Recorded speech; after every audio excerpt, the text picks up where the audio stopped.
Ok.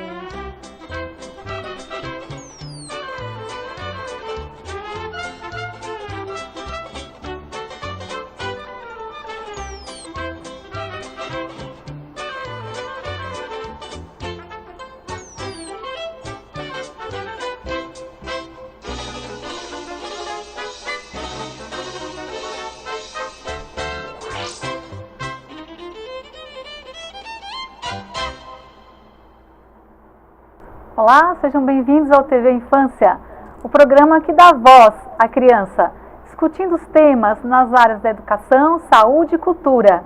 E hoje com um tema muito interessante, alfabetização e letramento, com a professora Daniele dos Santos, ela que é mestre em ciências pela USP, especialista em alfabetização, psicopedagoga, fonoaudióloga, pedagoga, e também é coordenadora do Departamento de Ensino e Pesquisa das Casas André Luiz.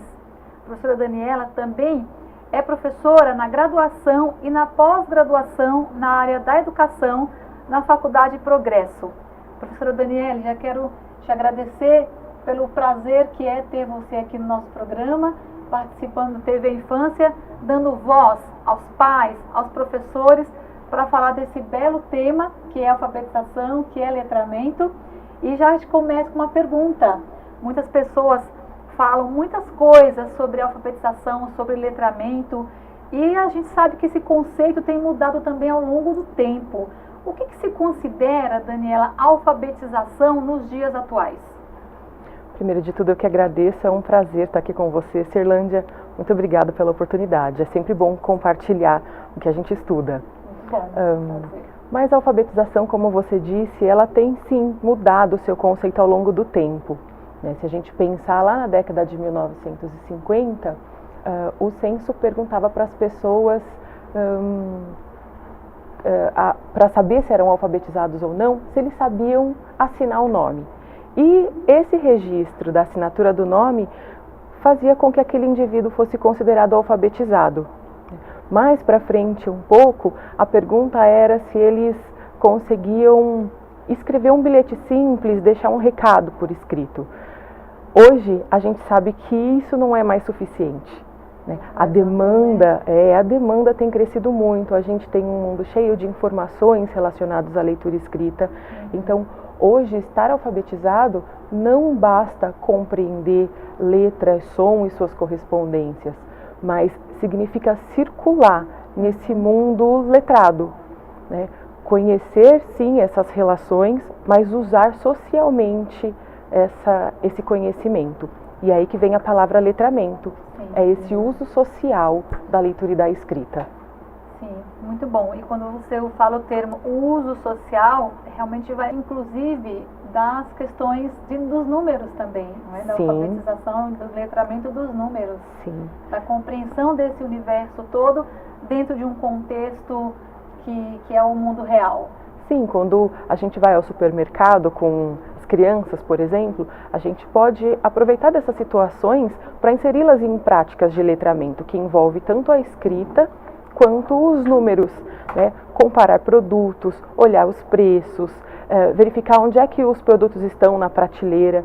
Isso tudo envolve práticas de letramento. Sim, muito bom. E é muito interessante, Daniela, você esclarecer, porque ainda nós sabemos que muitas pessoas ainda entendem a palavra alfabetizar e mesmo a palavra letramento muitas vezes como sinônimos, claro, né? Que são as pessoas que estou falando do senso comum. E explica para nós, o termo letramento, ele é muito utilizado também quando se trata de alfabetização e letramento. Nós sabemos que não tem diferenças, né? Mas eles são semelhantes, são sinônimos? Qual o seu posicionamento como profissional da área para que as pessoas possam compreender melhor esses termos? Tá, ok. A palavra alfabetização, da década de 80 para cá, ela ficou sendo usada de um modo mais restrito. Então, hoje a gente entende, de acordo com a Magda Soares, por exemplo, que a alfabetização é a tecnologia da escrita. Então, são os conhecimentos relacionados à codificação e à decodificação.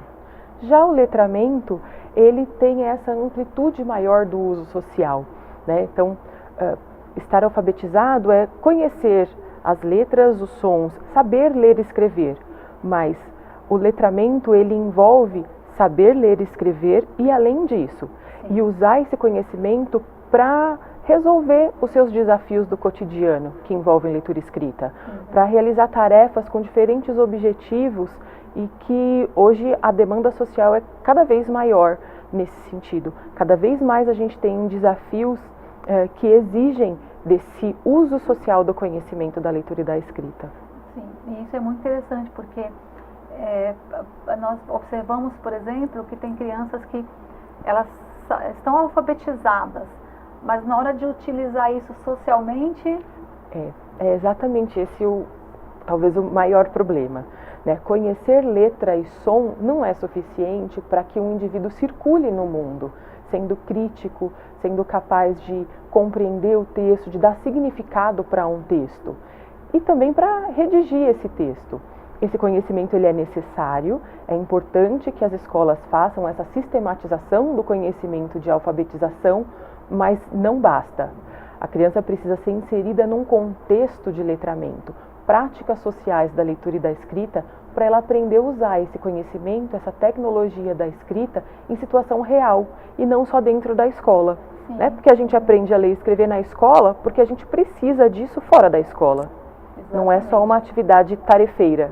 Sim, esse é um ponto muito importante que você citou, Daniele, porque justamente a gente entende, precisa entender e cada dia mais conscientizar a escola, os pais, os professores, de que a escola, a função principal da escola é servir à realidade. Isso mesmo. Qual é o sentido que tem a escola se não for para viver melhor, promover situações da convivência melhor? Então, às vezes as pessoas desconectam a escola da realidade. Como se fosse a escola preparar para o vestibular, ou preparar para uma profissão, ou preparar. Nesse processo de preparação, a escola precisa preparar o ser humano para conviver, para aprender a ser, e assim por diante, não é? É isso. Agora, pensando nesses dois conceitos que você esclareceu muito bem, alfabetização e letramento, as escolas, Daniela, quando elas estão se preparando e se preocupando para alfabetizar e letrar as crianças, elas se preocupam com essa questão do alfabetizar e do letrar? O que você tem observado na sua prática? Olha, Silândia, muitas escolas já têm sim levado em consideração essas duas necessidades para a aquisição de leitura e escrita, mas nem todas. A gente ainda tem uma prática escolar em relação ao processo de alfabetização muito voltado para uma escola tradicional, onde se percebe que o ensino está focado nas correspondências letra-som, ou seja, naquilo que é relacionado à alfabetização, para que num segundo momento a criança seja inserida num contexto de uso social. Hoje não é mais indicado que isso aconteça. Né? A Magda Soares tem uma representação sobre esses dois conceitos, que é uma moeda. Sim. Ela diz que a gente não consegue separar as faces da moeda. A coroa, né? É a mesma coisa com a alfabetização e letramento. Sim. Eu não devo primeiro promover que a criança aprenda tecnologia da escrita, a alfabetização, para depois permitir que ela use. Sim. Mas é sistematizar os conhecimentos de correspondência letra-som enquanto ela já usa socialmente esses conhecimentos. Isso é importante até para motivar a criança, para que ela perceba a importância e a necessidade de se ter esse aprendizado. Sim, sim. E isso é muito interessante, porque não dá para você, exatamente esse exemplo da Magda Soares é muito bom, porque como você separa a cara e a coroa da mesma moeda? Não é elas estão, então esse conceito de alfabetização e letramento na prática escolar, eles precisam caminhar juntos. Isso. Desde o início, juntos. Isso, ela diz que é indissociável, que são conceitos interdependentes, não tem como separar. Sim, porque eu estou aprendendo e estou usando, e ao mesmo tempo estou me alimentando também do social, né, para aprender o que eu preciso na alfabetização, por exemplo, e assim por diante, né. Daniela, você tem, em relação às famílias, como que as famílias, de um modo geral, você observa que podem contribuir, porque embora nós aqui estejamos falando de um conceito que é muito ligado à educação, muito ligado à escola, às práticas pedagógicas, principalmente aí no início da educação escolar, não é? Os pais, tem alguma coisa que eles possam fazer para contribuir com esse processo de alfabetização e letramento? Tem sim, tem muita coisa que a família de um modo geral pode contribuir. Né? O pai vive num mundo letrado, né? O pai circula em práticas, em situações em que ele usa a leitura escrita para resolver os seus problemas, os seus desafios do cotidiano. Uma proposta é que o pai chame o filho para fazer junto. Por exemplo, vai fazer uma lista para o supermercado? Ótimo. Chama a criança para fazer junto à lista, para ver o que é que tem que comprar, o que é que não precisa, o que é que vão colocar lá na lista. Leia uma história, insira esse hábito da leitura na vida da sua família. Se você já tem esse hábito, seu filho vai perceber que esse hábito é algo importante e ele naturalmente vai fazer isso também, se você inseri-lo nesse contexto. Se você não tem, é importante que você seja um modelo de leitor. Então, comece a ler e leia para ele. Né? Essas situações vão contribuir muito para que ele tenha uma boa aprendizagem, um bom desempenho em relação à leitura e à escrita. Muito bom. Quer dizer, são práticas cotidianas que os pais podem já ir inserindo no próprio cotidiano da casa, né? Isso. Querendo ou não, ali na sua realidade, no seu conforto salutar, que é o seu lar, com as pessoas de sua confiança que estão ali próximos, e principalmente o pai e a mãe, e as pessoas que estão em volta, não apenas o pai e a mãe, né? Estou me referindo, mas a avó, o vô, a tia, o tio, são pessoas que podem já ir introduzindo a criança nesse mundo, nessa curiosidade para despertar essa palavra correta, por exemplo, que se utiliza quando está lendo uma história, ou mesmo uma brincadeira, talvez, também, alguma coisa que eles possam já ir percebendo-se e mergulhando nesse mundo de falas, de letras, nesse mundo de contexto, de compreensão, e principalmente nesse mundo real, que é o mundo que a gente vive, né? Isso. A gente não pode esquecer das práticas de oralidade. Excelente. Né? A leitura e escrita é essencial para a alfabetização, mas a gente não pode desvincular das práticas de oralidade. Nesse sentido, as brincadeiras, as cantigas de roda, conversas, né, simular um programa de entrevista, né, um debate, isso contribui bastante, porque assim a criança vai conhecer gêneros diferentes. E em seguida ela consegue transpor isso para a escrita. Logo que esse conhecimento de alfabetização, de sistematização de conhecimento, letra e som acontecer, ela tem possibilidade de fazer uso desse conhecimento em vários contextos para atingir diferentes objetivos. Essa é a meta. Muito bom. E essas simulações, elas também vão levando a criança cada vez mais para serem inseridas nessa relação, porque, por exemplo, você citou o exemplo da entrevista, da brincadeira. Quando a criança está fazendo isso, ela está fazendo isso de uma forma natural, tranquila, citando os nomes corretos. E prazerosa. Que é o mais importante, né? E nesse contexto, ela vai aprender com muito mais sentido e significado para ela.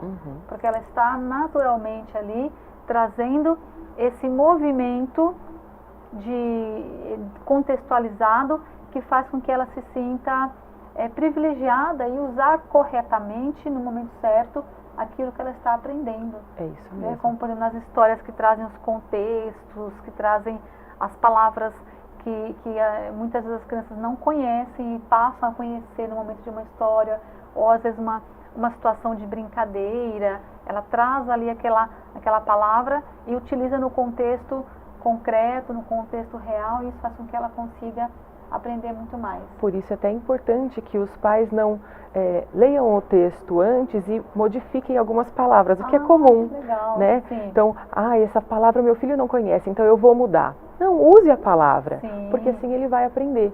Né? Se você não usar a palavra com ele, ele não vai ter oportunidade para aprender esse novo vocábulo. Então é importante ler o texto do jeito que ele foi escrito. Nossa, excelente, porque o texto está escrito e ele vai ser acessado por essa criança, se não for com o pai, pode ser de outra forma, na escola.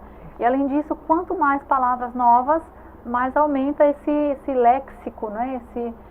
esse dicionário mental que vai contribuir para a criança usá-lo aí na sua prática cotidiana. Mas, Daniela, vamos por um breve intervalo, bem rapidinho, e já voltamos com o tema alfabetização e letramento.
Olá, de volta com o TV Infância, o programa que dá voz à criança, e aqui com a professora Daniele dos Santos, discutindo o tema alfabetização e letramento, um tema muito importante para que nós possamos cada vez mais conhecer e trabalhar isso de uma forma o quanto mais natural possível, porque a criança já entre nesse mundo letrado, nesse mundo aí das letras e dos números, mas principalmente ela contextualize aquilo que ela está aprendendo na realidade. E, Daniele, uma pergunta que a gente sempre se preocupa enquanto pais, os professores mesmo, algumas escolas também, mas os pais principalmente, né? Os pais, que eu sei que tem muitos pais que acompanham esse programa e vão ficar muito contentes com essa pergunta e com a resposta. Tem uma idade certa para começar a estimular a criança para essa aprendizagem da alfabetização e do letramento? Olha, a gente pode fazer isso desde o nascimento. É claro que a gente não vai pegar uma folha, um lápis, entregar na mão da criança para que ela, já desde bebê, faça atividades relacionadas à letra e som. Mas quando eu digo desde o nascimento, significa o estímulo. Né? Se a gente entende que práticas de oralidade, práticas de leitura, inserir a criança em contexto onde essas atividades são realizadas, a gente faz isso desde sempre, né? Desde que o bebê nasce. Agora, conforme ele vai aprendendo a fala, conforme ele desenvolve a oralidade, isso pode ser introduzido cada vez mais, né? Contando histórias para a criança, permitindo que a criança reconte as histórias, fazendo brincadeiras onde ela deve modificar o final de uma história, por exemplo, inserindo ela em situações em que a leitura e a escrita precisa ser considerada para resolver algum desafio. Por exemplo, você pode deixar um bilhetinho na geladeira para a criança ao sair do trabalho. Ela vai tentar descobrir o que está escrito ali. Claro que ela vai precisar de ajuda inicialmente, mas você está ensinando para ela o que a escrita representa. Claro. Né? Então, é importante que isso seja feito, esse estímulo seja feito logo que a criança tem essa possibilidade, né? Que a criança tem essa comunicação. Agora, formalmente, no nosso país, isso acontece aos 6 anos, que marca o início da entrada da criança no ensino fundamental. Então, aos 6 anos, quando a criança entra no primeiro ano do ensino fundamental, ela começa a participar de situações formais, voltadas para a alfabetização e letramento. Mas isso, Cirlândia, não impede a escola de educação infantil de promover essas situações que também vão levar a criança ao desenvolvimento da leitura e da escrita. Até porque também tem uma questão que é de seguir a natureza da criança, no sentido de que, assim, tem criança que você percebe que ela quer avançar. Sim, elas são curiosas, não tem por que né? Ficar esperando aquela idade. Essa idade é uma idade cronológica, politicamente falando, ela não é uma realidade da escola, da criança. Tanto é que em cada país tem uma idade diferente. Exatamente. Né? Aqui no Brasil, aos 6 anos, mas há pouco tempo atrás era aos 7. Sim, então a gente vê que isso muda, né? Isso não é algo rígido, algo fixo, não, é flexível. Né? Então a gente pode sim e deve, aliás, estimular essa criança desde bem cedo.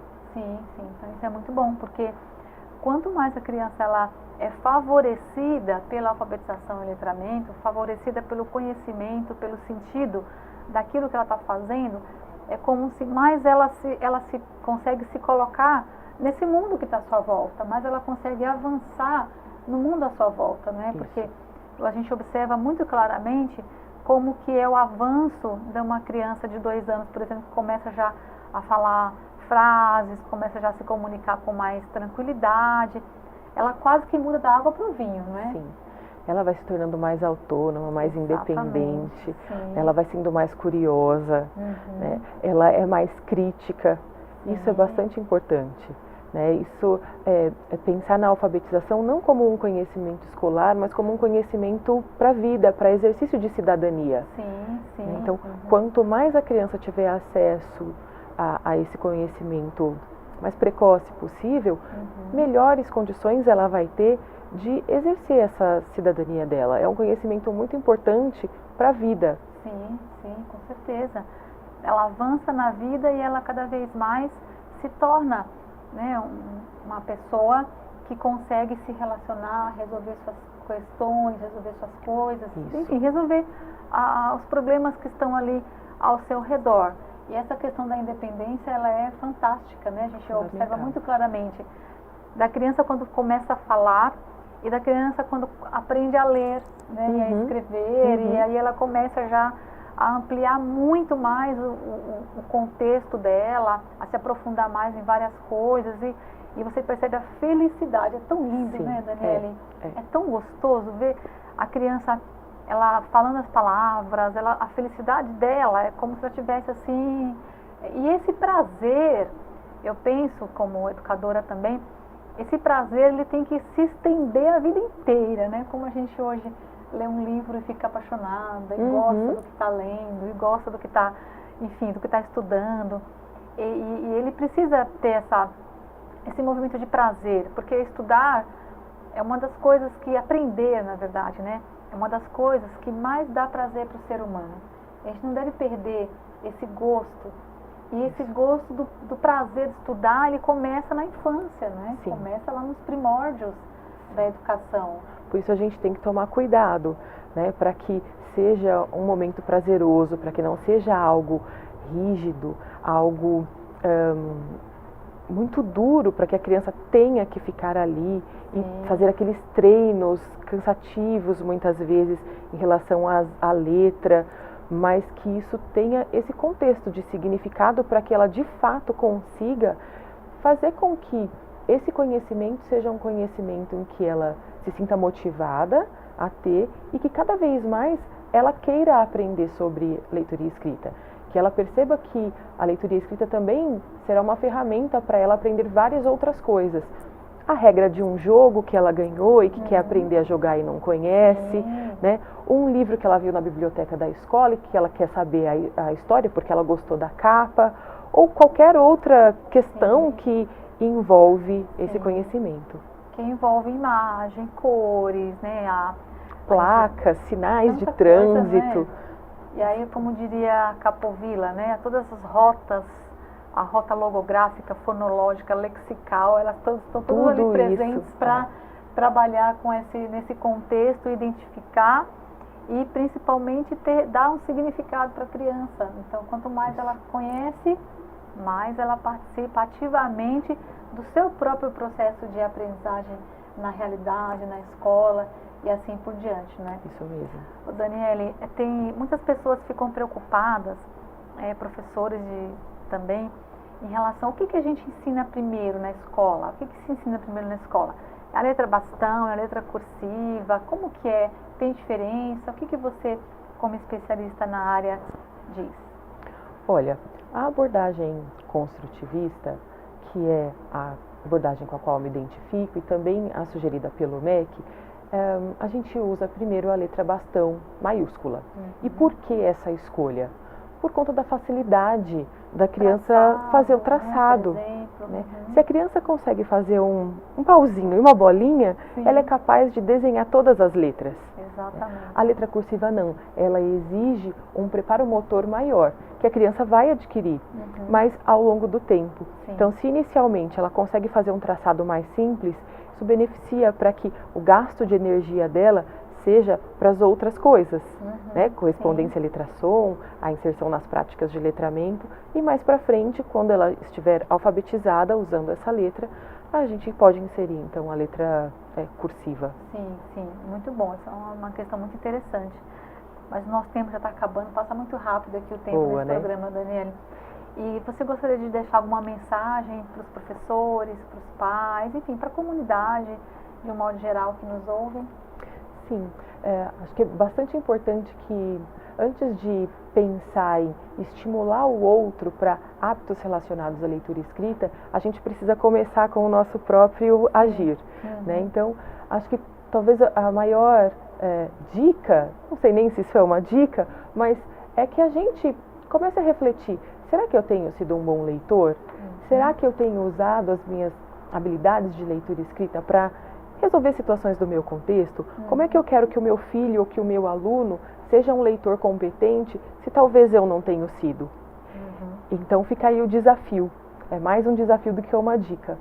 Passe a ler mais, escolha textos para diferentes finalidades, para aprender, para conhecer novos mundos da imaginação, inclusive, para sentir prazer, para ter informações.